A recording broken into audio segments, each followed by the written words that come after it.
السلام عليكم. النهارده هنعمل ستريبس، والستريبس ده شاريه جاهز.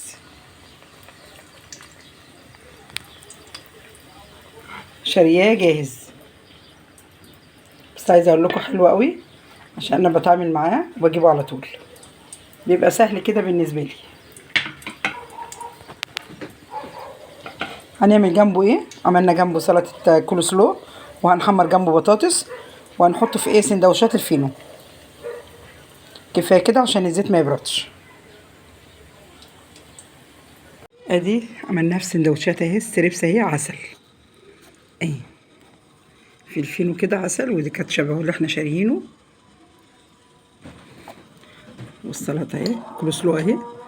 الله اكبر، اشهد ان لا اله الا الله واشهد ان سيدنا محمد رسول الله.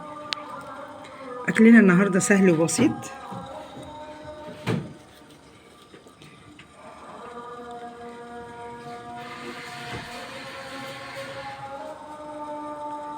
تنسوناش باللايك وشير واشتراك في القناه.